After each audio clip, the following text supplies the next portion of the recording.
এখানে একটা টোটো দাঁড়িয়ে আছে, আমি দেখলাম টোটোটাকে। আমি টোটোওয়ালাকে জিজ্ঞেস করলাম যে টোটোটা কি করে এলো। এই ঘোরার জন্য আমাদের পায়ে হাঁটা মানুষরা যারা পায়ে হেঁটে যাত্রা করছেন তাদের অবস্থা একদম দুরবস্থা হয়ে গেছে। মানে 5 বার স্নান করলে মনে ধুলো ধরে পুরো শরীরে, এত পরিমাণে ধুলো ঢুকছে পুরো শরীরে। এত কিছু কষ্ট হয় না নামতে। হ্যাঁ, জুতো ঠিক না থাকলে কিন্তু পায়ের আঙুল টাঙুলে ব্যথা করবে, যেটা আমার করছে এই মুহূর্তে।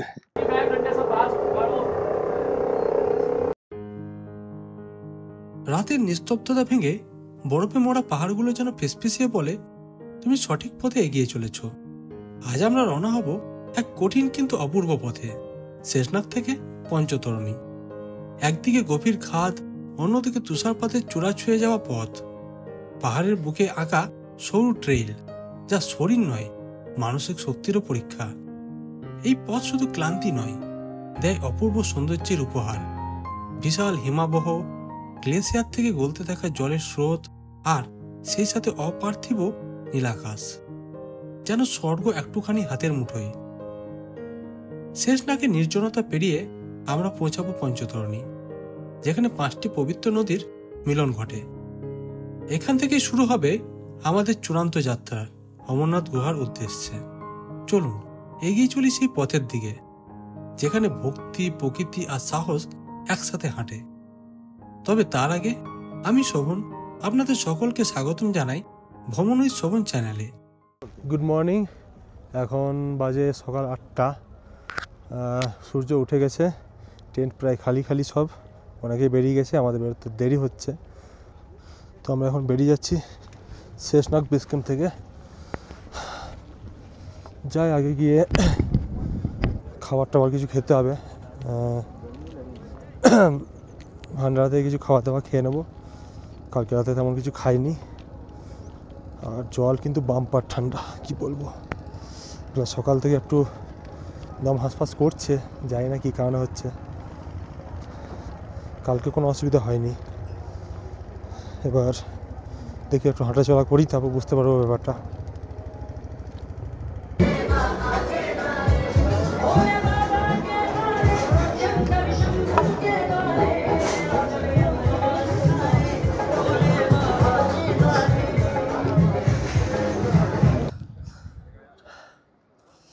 কথা বেরোচ্ছে না, এত বেশি দম হাঁসফাঁস করছে জায়গাটায়। কেন করছে জানি না, সর্দি লেগে আছে বলে না অন্য কিছু। এমনি কোনো কষ্ট হয়নি, মাথা দু সাইড ধরে আছে সকালবেলা। আর চেকিং হয়ে বের করছে, চেকিং করে যেমন ঢুকিয়েছে সেরকমই চেকিং করেও বের করছে। আর সেই চেকিং করার সময় স্বাস্থ্য সবল একটা মানুষ, আমার থেকে হয়তো বয়সে একটু বেশি বা কম হবে, সিমিলার এজই হবে, চেকিং রানিং অবস্থাতেই উল্টো পড়ে গেল। ওটা দেখে আরও বুক ধরফর করা শুরু করলো যে এরকম ভালো শরীর স্বাস্থ্যবান লোক যদি এরকম উল্টে যায়, তাহলে জানি এটা কতটা টাফ হতে পারে। আর আমার যে নিঃশ্বাস নিতে বা একটু হচ্ছে কষ্ট, সেটা কী জন্য হচ্ছে এখন বুঝতে পারছি না। আর ওটা দেখে মনে হচ্ছে যেন হ্যাঁ, অক্সিজেনের অভাবেই হচ্ছে। হতেই পারে অক্সিজেনের অভাবে, কারণ এটা কোনো বড় ব্যাপার না, যে কারোর হতে পারে। মেডিকেল টিম এখানে অনেক আছে, দেখাতে পারেন। তো এখন আমার মনে হয়নি মেডিকেল টিম দেখানো হতো, কারণ আমি হাঁটতে চলতে সব কিছু করতে পারছি। সকাল থেকে জল খেয়েছিলাম না, তার জন্য একটু কষ্ট হচ্ছিলো। জল খেলাম, গরম গরম এখানে দিচ্ছিল, সেটা খাওয়ার পর এখন অনেকটাই রিফ্রেশ লাগছে। চা খেলাম, তারপর থেকে একটু বেটার ফিল করছি। এখন প্রচণ্ড গরম লাগছে, এই সবাই নিজেদের ড্রেস চেঞ্জ করে নিচ্ছি, কারণ রুমে প্রচণ্ড ঠান্ডা ছিল। রুম টেন্টে, এখানে ততটাই গরম লাগছে। এখন খুলে নর্মাল ড্রেস পরবো, বেরিয়ে পড়বো। সিম্পল যে ওপরে গেঞ্জিটা দেখছেন, এরকম গেঞ্জি পরে বেরিয়ে পড়বো, কারণ সহ্য করা যাবে না এত গরম। সবে তো মাত্র 8:20 বাজছে, তাতে ওয়েদারটা দেখুন।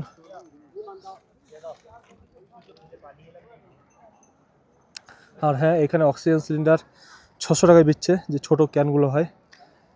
ভেবেছিলাম নিয়ে নেব, তারপরে আমাদের সাথে বললো যে যে জায়গাতে প্রবলেম থাকবে সেই জায়গাগুলোতে অবশ্যই হেলথ সেন্টার বা অক্সিজেনের দেওয়ার ব্যবস্থা থাকবে। তো সে ভেবে এখন যাচ্ছি, বাকি সব মহাদেবের ইচ্ছা। পেছনের রাস্তা দেখতে পাচ্ছেন, এতটা হেঁটে এসছি, আবার সামনে যেতে হবে এতটা রাস্তা। আপনাদের একটা জিনিস দেখায়, ওই যে রাস্তা দেখছেন, এই দিক দিয়ে মানুষ যাচ্ছে কিন্তু, আর রাস্তা কিন্তু পুরোটাই এরকম ধরনের রাস্তা, যেমন দেখছেন, এই যে দেখছেন এরকম রাস্তা। নিচে যাচ্ছে ঘোড়া, ওইদিকে ঝর্ণার মতো জল বয়ে যাচ্ছে। একটু জুম করে দেখায় আমাদের, ঝর্ণার মতো এখানে জল বইছে, এই জলটা যাচ্ছে নিচে। নাজারা এ ক্লাস। একটা জিনিস বলা আছে, আমার কিন্তু শ্বাসকষ্ট হচ্ছিল, না হওয়া নয়। আমার কাছে ডায়মক্স ট্যাবলেট ছিল, খেলাম। আর একটা ডার্ক চকলেট ছিল 70%, ওটাও খেলাম, মানে একটা টুকরো খেলাম জাস্ট, মানে 50। এই বড় চকলেটে এইটুকু টুকরো একটা খেলাম। এটা অনেকটা বেটার ফিল করছি, জাস্ট 10 মিনিটও হয়নি খাওয়া। যাই না আগে যেতে যেতে কতটা কি হবে না হবে, তবে এখন বেটার ফিল করছি। অতটা জার্নি এখন বাকি আছে, দেখে একটু বুকটা ধুকধুক করছে ঠিকই, তবে মহাদেব সাথে থাকলে কোনো অসুবিধা নেই। চলুন জার্নিটা কন্টিনিউ রাখি।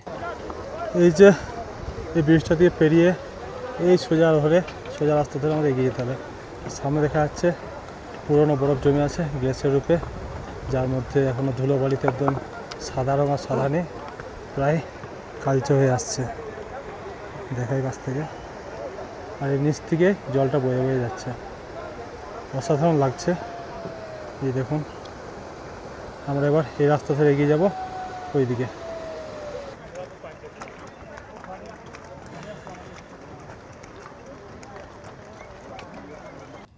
তো সামনে দেখতে পাচ্ছেন এখানে ডিস্টেন্স মেনশন করা আছে। ওয়াবল top 1 kilometre, MG top 2 kilometre. তারপরে এগুলো দেখে নিন। রাস্তার অবস্থা কিন্তু প্রচণ্ডই খারাপ হচ্ছে, বৃষ্টি হয়নি তাও ঠিক আছে, কিন্তু 2 লাইন ধরে শুধু ঘোড়ায় ছুটছে। আমরা কি বলবো, মানে যে পরিমাণে আজকের দিনে কষ্ট হচ্ছে, অতটা কষ্ট আগের দিন হয়নি। কারণটা হচ্ছে ঘোড়ার জন্য অতিরিক্ত ডিস্টার্ব হচ্ছে, ঘোড়াগুলির জন্য এক ধুলো। তারপর যে রাস্তায় মানুষ আসছে সেই রাস্তায় সামনে ঘোড়া যাচ্ছে, আবার আগের থেকে ঘোড়া আসছে, কিন্তু না, যারা দেখুন মন গলে যাবে। এখন যে ঘোড়া যাচ্ছে এই রাস্তাটা বাদ দিয়ে উপরের রাস্তায় উঠলাম, দেখতে পাচ্ছি বড় সুন্দর পাহাড়ি ফুল ফুটে আছে হলুদ হলুদ কালার, দেখতে ভালো লাগছে। একটু ডিস্টার্ব কম হবে মানে ঘোড়ার ধুলোবালি থেকে। আর সামনে নাজারা দেখুন, অল্প অল্প গ্লেসিয়ার এগুলোতে রয়েছে বরফের, অসাধারণ লাগছে। আমরা এগিয়ে যাবো এই রাস্তা ধরে সোজা বাবাল টপের দিকে। এদিকে দেখতে পাচ্ছেন এখন আমরা এসে পৌঁছেছি বাবাল টপ, বাংলায় বাবাল টপ যা বলবেন। এখান থেকে আর 1 কিলোমিটার বাকি এমজি টপ যেতে, এইটুকু আসতে দম ফেটে গেছে। এমজি টপ পৌঁছাতেও কষ্ট হবে, 20 মিনিট মতো লাগার কথা, তারপর এতটা সময় লাগার কথা নয়। তারপর ঢালানি আছে যা শুনলাম। তো পেছনে ভান্ডারা থেকে দেখি টুকটাক কিছু খেয়ে নিয়ে এগিয়ে যেতে থাকবো।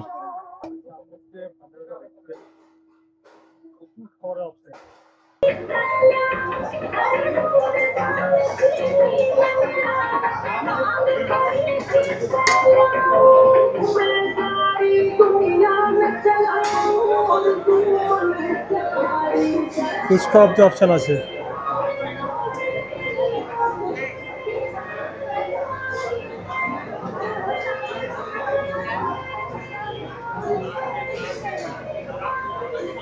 এত সব জিনিস ছেড়ে আমরা এসেছি এখন ফলের দোকানে, দোকান না কোল্ড স্টোরে, ফল খাবো বলে।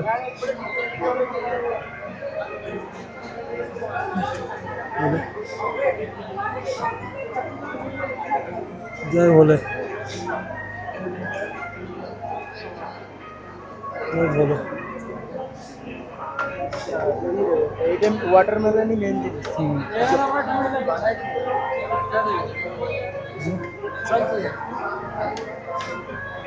যাই বলে গুহাবালি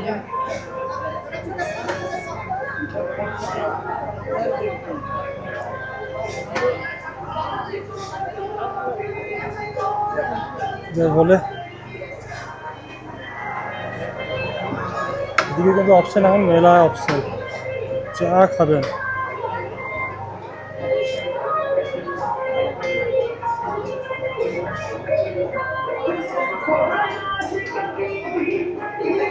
जय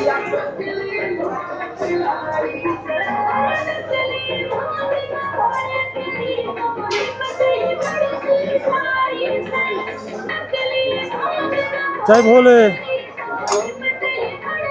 जय भोले।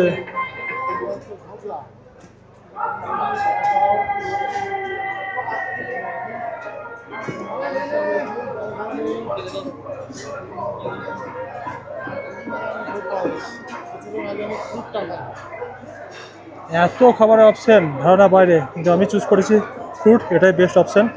পরে মনে হলে আর আস্তে আস্তে খাওয়া যাবে। সামনের ওই যে ভান্ডারটা দেখালাম, ওখান থেকে খেয়ে বেরোলাম। খাবার আইটেম আপনাদের দেখালাম। আমি শুধু ফলই নিয়েছিলাম, আর তেমন কিছু খাইনি। আপাতত লাস্টে খেয়েছিলাম মনে হয় একটা ফুচকা খেয়েছি, আর পনির টিক্কা ছিল না, কী ছিল, মাশরুম টিক্কা, সোয়াবিন টিক্কা, আলু টিক্কা, এটা ছিল, ওটা খেয়েছি। আর খেজুর খেয়েছি, বেশি কিছু খাইনি। আর একবার নিয়ে গিয়ে আমি ওয়াটারমেলন নিয়ে এসেছি এক্সট্রা করে, আর ড্রাগন ফ্রুট। তো এখানে খেয়ে কেমন লাগলো বলি। এই এখন আমরা গণেশ স্টপের একটু নিচেই আছি, মোটামুটি 1 কিলোমিটারের মতো। এখানে একটা রেস্টের জন্য সবাই দাঁড়ায়, আর এখানে ভান্ডারাও লাগানো হয়েছে। তো এখানে ভান্ডারাতে এসেই প্রথমে ভাবলাম হয়তো আগের দিনের মতন চাল, মানে একটু ভাত, রুটি এসবগুলো খেয়ে নেবো, তারপরে আবার হাঁটবো রেস্ট করে। কিন্তু ঢুকে দেখলাম যে এখানে 56 ভোগ লাগানো হয়েছে।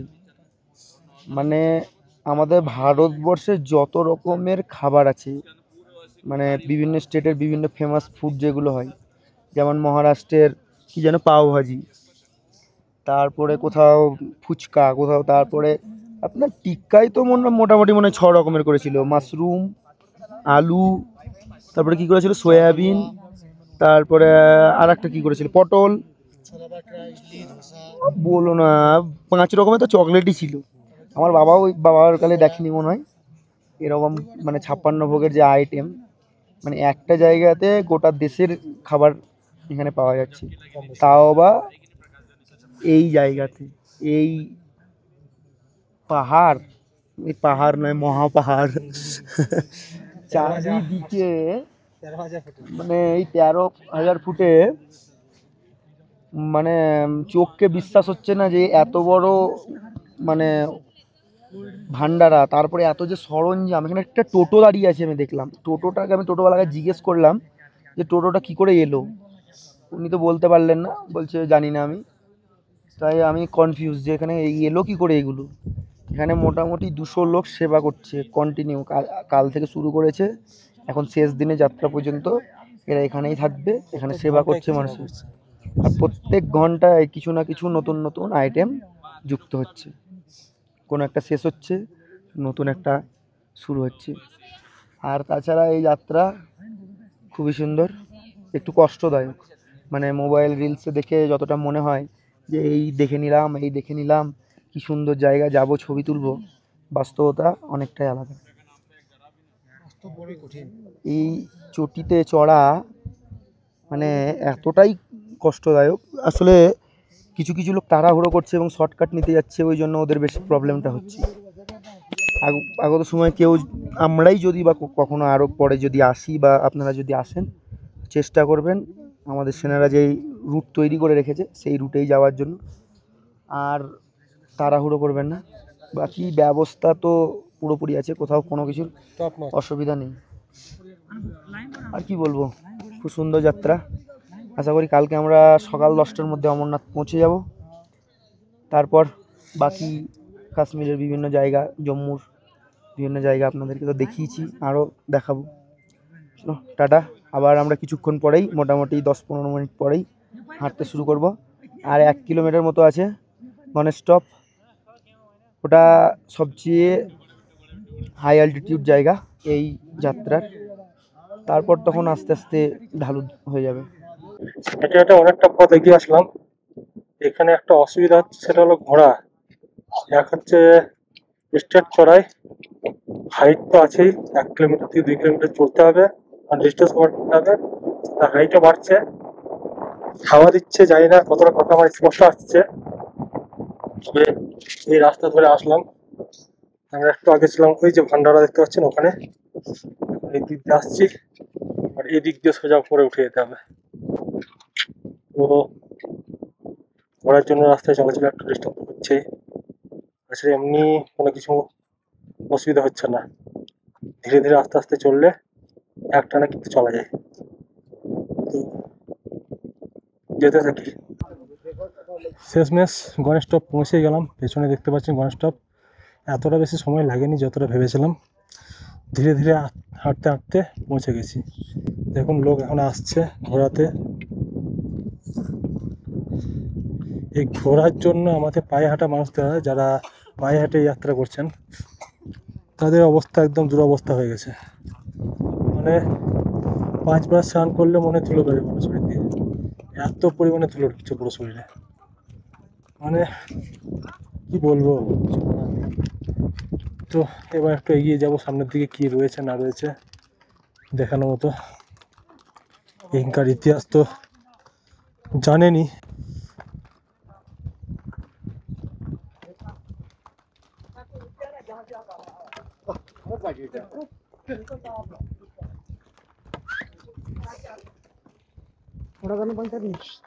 উপরে পাহাড়ে কিন্তু অনেক কিছু লেখা টেখা রয়েছে, একটু জুম করে দেখাই আপনাদের।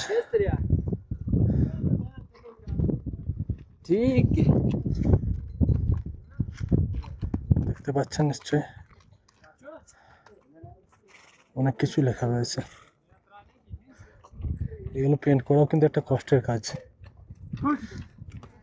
যে বা যারা করেছে এটা করেছেন তাদেরকে একটা সেলুট জানানো উচিত।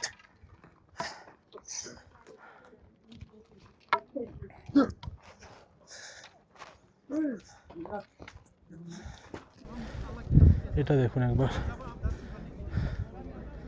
এমজি টপে যে রেস্কিউ টিম আছে জম্মু কাশ্মীরের, তার কত মানুষকে সাহায্য করেছে এই সিচুয়েশন থেকে তাদেরকে বাড়ি ফিরিয়ে নিয়ে যেতে বা সুস্থ রাখতে।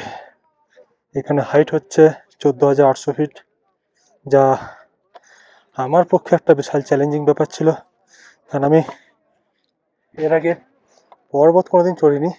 দার্জিলিং গ্যাংটকের শহরের রাস্তায় কিছু খারাপ রাস্তায় ওঠাউঠি করেছে, ঠিক আছে, পর্বত চড়ার এক্সপিরিয়েন্স আমার নেই, বা পাহাড় চড়া যা বলবেন, এটা আমার প্রথম। আর গ্যাংটকে যখন গেছিলাম 12,000 ফিটে আমার মানে বুকভপ করছিল, যেখানে গিয়ে আমাকে কি বলে ওটা কর্পূর শুকতে হয়েছিল। কিন্তু এখানে কর্পূর আনা মানা আছে, ওয়েবসাইটে লেখা আছে, সেটা অনেকে নিয়ে এসছে লুকিয়ে, সেটা আলাদা ব্যাপার, বাট এটা অফিসিয়ালি কিন্তু উচিত না, সে কারণে আমি কোনো কিছু আনিনি। সকাল থেকে মেডিসিন বলতে আমি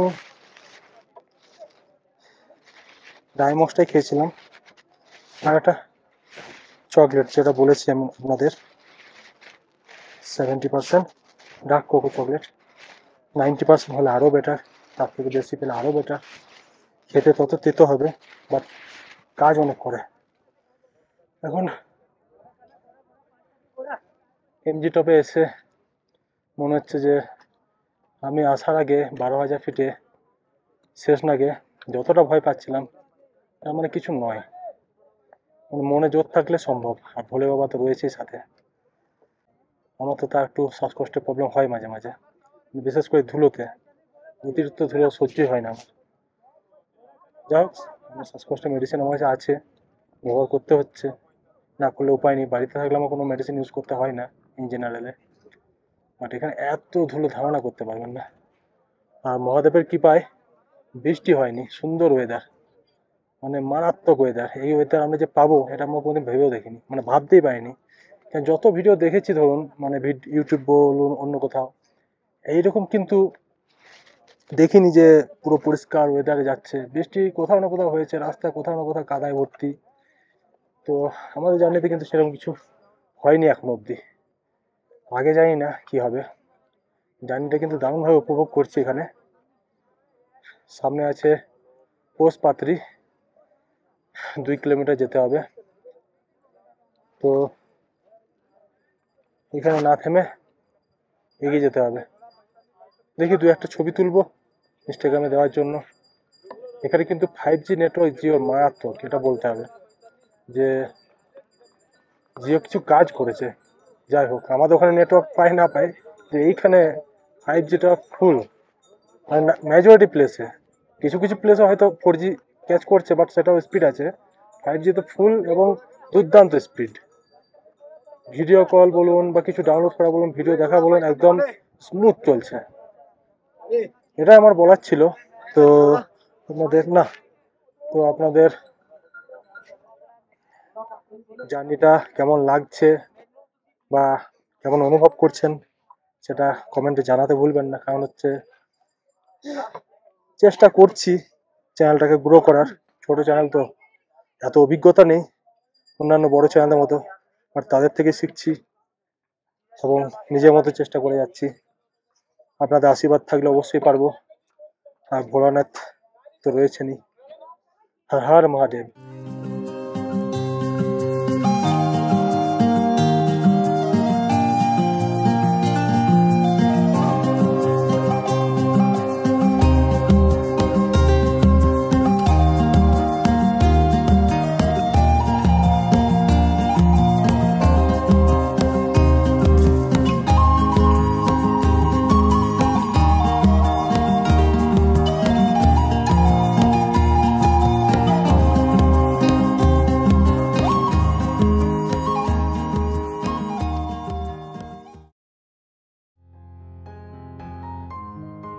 এই পথে দেখা হলো দুজন মানুষের সাথে।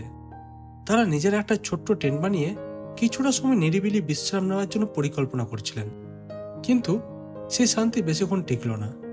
হঠাৎই এক সেনা অফিসার এসে তাদের জানালেন এখানে টেন্ট খাটানো মোটেই নিরাপদ নয়, কারণ এই এলাকায় নাকি মাঝে মধ্যে রাত্রে বেলায় ভাল্লুক ঘুরে বেড়াতে দেখা যায়। অফিসার তাদের পরামর্শ দিলেন তারা যদি নিজের টেন্টে থাকতে চান তবে কাছাকাছি আর্মি ক্যাম্পে আশেপাশে খাটাতে। এটা ছিল সতর্কবার্তা, যেখানে প্রকৃতির অপরূপ সৌন্দর্যের মাঝেও বন্য জীবনের হুমকি সবসময় উপস্থিত।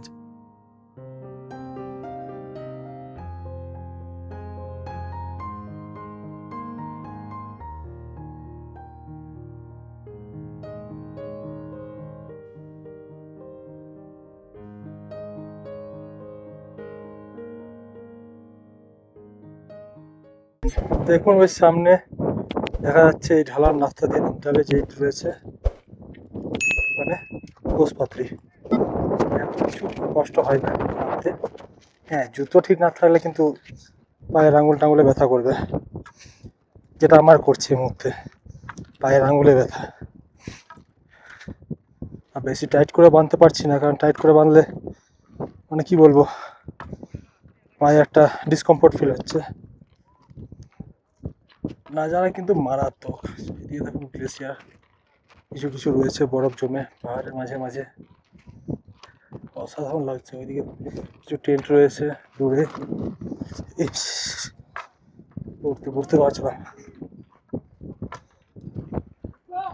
এই রাস্তা হয়ে যেতে হবে। তো হাঁটতে হাঁটতে পৌঁছে গেলাম কোষপাত্রী। পুরো ঢালু, জুতো ভালো থাকলে মানে আপনি দৌড়ে দৌড়ে নামবেন এরকম, মানে বলছি না, জাস্ট বোঝাতে চাইছি যে নামতে অতটা কষ্ট হয় না যতটা উঠতে হয়।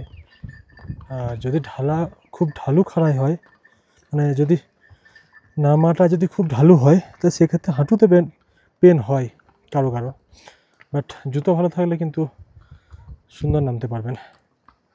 সামনে দেখুন ক্যাম্প, এখানে রয়েছে লাঙ্গারা। ওইদিকে দেখুন সুন্দর একটা আর্টিফিশিয়াল ঝর্ণা মতো বানিয়েছে। চলুন সামনে গিয়ে দেখায় আপনাদের এবার। পোষপাত্রে পৌঁছে চোখে পড়ল ফ্রি ফুড ম্যাসাজ। যাত্রা ক্লান্ত পায়ে কিছুটা আরাম পেতে আর দেরি করলাম না, চুপচাপ বসে পড়লাম সেই ম্যাসাজ চেয়ারে। পাহাড়ি রাস্তায় অনেকটা হাঁটার পর এই সামান্য রিলিফটাই যেন স্বর্গসুখ মনে হচ্ছিল।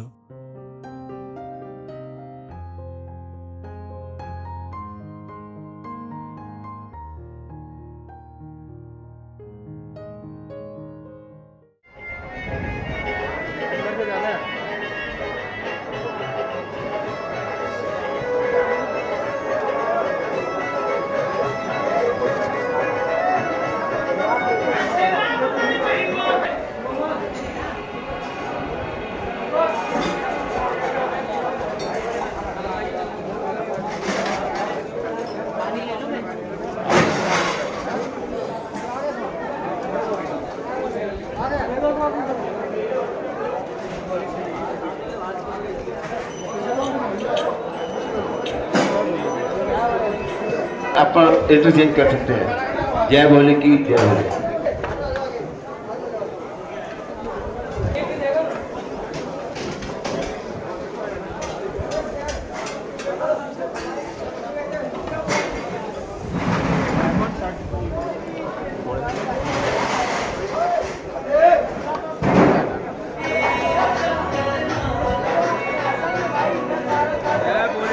जय भोले की।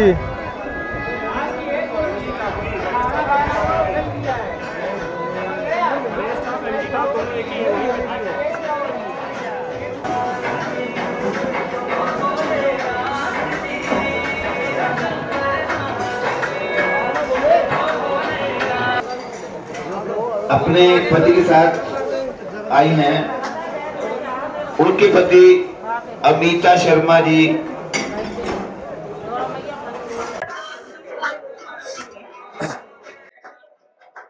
একটা ফ্রাইড রাইস খাচ্ছি মাঞ্চুরিয়ানের সাথে, প্রচুর অপশন।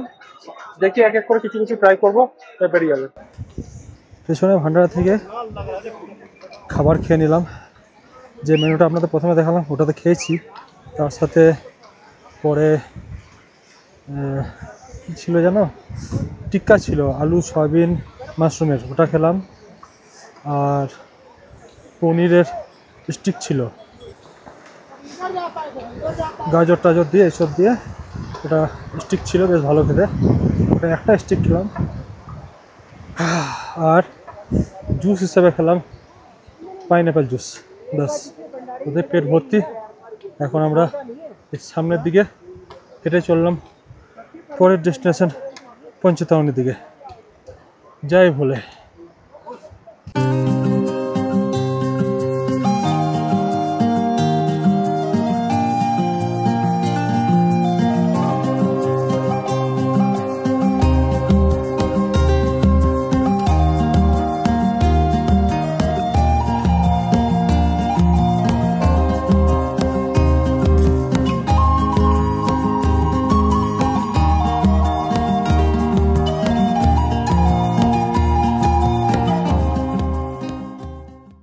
সামনের বোর্ডে লেখা পঞ্চতরণী আর মাত্র 5 কিলোমিটার, সঙ্গম টপ 7.5 কিলোমিটার আর অমরনাথ গুহা 11 কিলোমিটার।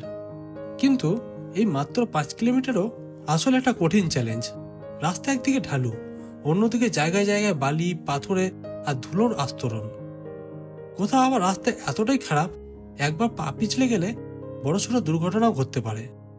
আর আমি হাঁটছি একদম সাধারণ হাওয়াই চপ্পল পরে, যেটাতে কোনো গ্রিপই নেই, ফলে একটু পরপরই পা পিছলে যাচ্ছে, ব্যালেন্স রাখা কঠিন হয়ে উঠছে। এটা ছিল আমার একটা বড় ভুল, আর আমি চাই না আপনিও সেই ভুল করুন। আমার পরামর্শ, এই যাত্রায় বেরোনোর আগে অবশ্যই পরে আসবেন এমন এক জোড়া জুতো যাতে ভালো গ্রিপ আছে এবং আপনার পা দুটিকে দেবে 100% কমফোর্ট। পঞ্চতারণী যেতে পেছনে ভান্ডারাটা প্রথম ফেলে আসলাম।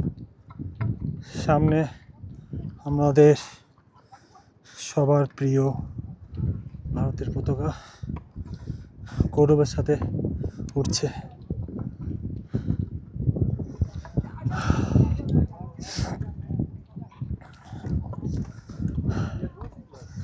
এখনো কিন্তু রাস্তা আছে, কিন্তু অসুবিধা লাগছে না, এইটুকু যা। চলুন এগিয়ে যাই। সামনে পঞ্চতারণী দেখা যাচ্ছে, কিন্তু ডিস্টেন্সটা দেখুন, এখান থেকে এখনও 2 কিলোমিটার। মানে বিশ্বাস হয় না, এত কাছ থেকে দেখতে পাচ্ছি, অথচ এটা নাকি 2 কিলোমিটার। তার হবার কারণ আছে, সেটা হলো রাস্তা সোজাসুজি নয়, ঘুরে ঘুরে যেতে হচ্ছে। কারণ তো আমরা রাস্তা ধরেই করবো। দেখুন কীভাবে যাচ্ছে।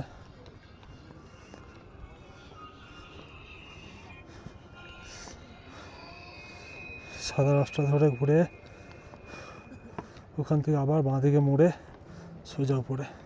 এখন যেটা বলতে যাচ্ছি সেটা কি বলবো, এমন ভয় পেয়েছিলাম। প্রায় 1-1.5 ঘন্টা আগে আমি ড্রেসটা চেঞ্জ করেছি, ওখানে সব কিছু খুলে রেখেছিলাম, গলায় যা যা ছিল। তার মধ্যে সেটা হচ্ছে আমাদের এখানকার যে আই কার্ড, সেটা মানে RFID কার্ডটা, সেটা আমি কিন্তু খুলে রেখেছিলাম। এখন আমার মাথায় আসছে আরে আইডি কার্ডটা তো দেখছি না, বুক ধুকপুক করা শুরু করেছে। এত ধুকপুক আমার এখানে ওঠার সময় হয়নি। চারিদিকে চেক করার পর যেখানে যেখানে আমি নর্মালি রেখে থাকি সেগুলোতে পেলাম না, আরও টেনশন বাড়লো। পরে দেখি বাঁ পকেটে রয়েছে। এত রিলিফ কোনোদিনও পাইনি মনে হচ্ছে, কারণ জানি না এরপরে কী করতে হতো না হতো, আমার কোনো প্রসেস জানা নেই। যদি হারিয়ে যায় তো কোনোভাবে ক্লেম করা যায় কি না, বা কী হয় না হয়। চলুন, পেয়ে গেছি, এগিয়ে যাই। এই মুহূর্তে পাগুলো আমার ব্রিটেনের পা, ব্রিটিশ লোকেদের পায়ের থেকে কম নয়, এতটাই সাদা। আমার কি বন্ধুরা, চারিদিকে ভ্যালির নাজারা দেখুন একবার পঞ্চতরণীর, মানে কি বলবো, মনে হচ্ছে এখানে থেকে যায়। আর এই ঘাসগুলো এত ঠান্ডা, মনে হচ্ছে যেন জলের ওপর হাঁটছি, কিন্তু ভিজে নয়। আর ওই সামনে পঞ্চতরণী আপনারা দেখতেই পাচ্ছেন, জুম করে দেখায়, কতবার দেখাবো। যাই হোক, এই ভ্যালিটা কিন্তু খুবই সুন্দর। একটু মানে যদি আগে আসতে পারতাম। এখনও সূর্য ডোবেনি, ওই দেখতে পাচ্ছেন এদিকে সূর্য, ওপরে মাথায় সূর্য আছে, ওইদিকে আলো দেখা যাচ্ছে। কিন্তু এই জায়গাতে কোনো আলো নেই, যে কারণে জায়গাটা অন্ধকার হয়ে আছে কিছুটা হলো। আর এখন সময় হচ্ছে 7টা বেজে 15 প্রায়। এবার জাস্ট 5 মিনিট একটা রেস্ট নিয়ে এগিয়ে যাবো, আর কিছুই না। রেস্ট নেওয়ার কোনো ইচ্ছা ছিল না, জায়গাটা ভালো দেখে দাঁড়িয়ে পড়লাম। অনেকেই দাঁড়িয়েছে, বসেছে, রেস্ট নিচ্ছে নিজের মতো। ঘোড়ার চুলের ডিজাইনগুলো দেখুন, প্রত্যেকটা ঘোড়ার, ওটারও এটারও ছাপড়ি ঘোড়া। শেষমেশ পঞ্চতরণীতে ব্যাগ টেক চেকিং করিয়ে এন্ট্রি নিয়ে নিলাম। সামনে দেখুন লেখা, ভালো করে পড়ুন। সামনে ডিস্টেন্সগুলো লেখা আছে, পড়ে নিন। এবার আমাদের কাজ একটা মোটামুটি তাঁবু বুক করা, বাংলায় বললাম।